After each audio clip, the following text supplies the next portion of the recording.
saya Tasya, saya seorang beauty influencer. Menjadi seorang influencer tidak semudah menghitung 1, 2, dan 3. Dan ada satu kata yang selalu muncul untuk membuat kamu berhasil atau gagal menjadi influencer. Kata itu tak lain adalah engagement. Apa sih engagement itu?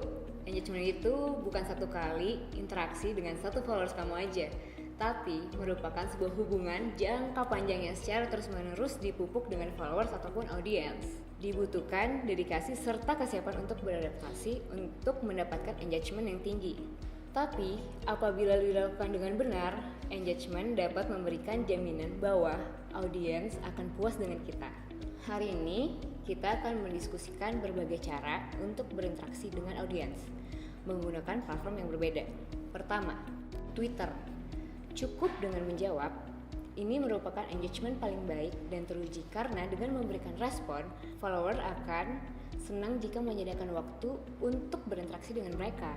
Selain itu, kamu juga bisa loh membagikan Twitter atau komentar mereka untuk menunjukkan bahwa kita memahami nilai dari konten tersebut. Sebelum retweet, pastikan bahwa cuitan tersebut sejalan dengan brand dan gaya kamu sendiri.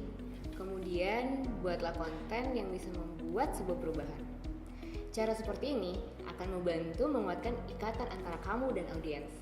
Luangkan waktu untuk membaca beberapa profil follower yang sering berinteraksi dengan kamu.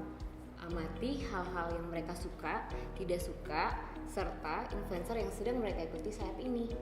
Dengan adanya informasi tersebut, kita harus memberikan edukasi kepada mereka dengan memposting informasi yang mereka butuhkan. Nah, yang kedua, YouTube. Diperuntukkan bagi kamu menggunakan YouTube sebagai platform utama. Program ini akan membantu membuat kita makin mahir menggunakan platform ini secara efektif serta menambah jumlah engagement.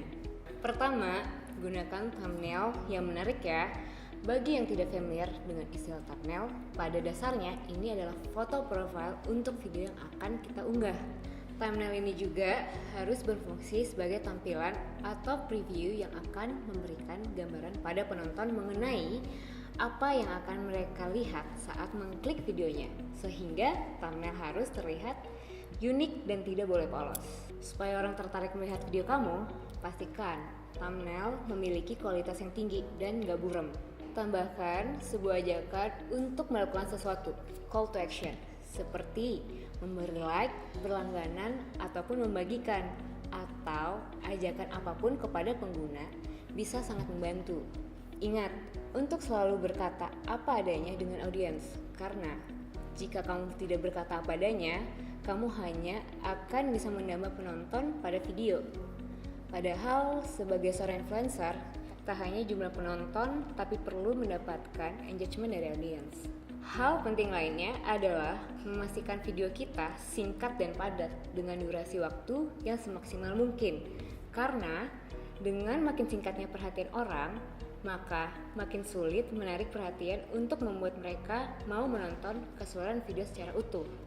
Aturan tidak tertulisnya adalah kamu harus dapat menarik perhatian penonton dalam 5 atau 10 detik pertama di video. Cara yang paling umum dilakukan adalah dengan menghilangkan perkenalan atau pembukaan dan langsung ke isi atau inti videonya. Cara lain adalah dengan menjahit sebuah cerita yang menarik untuk sebuah konten. Ada beberapa cara kerja, storytelling atau membuat konten dengan teknik bercerita yang bisa secara efektif membuat audiens mau berinteraksi. Semakin lama videonya, semakin orang kehilangan perhatiannya. Jadi, usahakan jangan membuat video lebih dari 3 menit. Ketiga, Instagram. Bagaimana cara untuk menaikkan engagement dalam waktu 1 jam setelah memposting? Tipsnya adalah dengan berinteraksi dengan postingan lain tak lama sebelum dan sesudah memposting sesuatu pada feed kamu. Hal ini akan mendapat peluang bagi orang lain untuk mengunjungi profil kamu. Trik ini akan membantu membuat postingan jadi terlihat dalam Instagram. Pastikan menggunakan hashtag panjang secara strategis. Hashtag yang panjang cenderung lebih spesifik dan detail, sehingga itu juga berarti hashtag tersebut akan lebih akurat dan memperlihatkan postingan kamu. Selain itu, sebuah hashtag yang panjang memiliki jumlah postingan lebih sedikit. Selain itu, membuat hashtag yang panjang memiliki jumlah postingan lebih sedikit. Berarti konten kita memiliki peluang lebih tinggi untuk dicari, disukai, ataupun diberi komentar. Ada banyak cara untuk bisa berinteraksi dengan audiens dengan berbagai platform yang berbeda. Tapi tips berikut tentunya akan memberikan awal yang dibutuhkan untuk menambah jumlah followers. Saya Tasya, Sarpio is my life.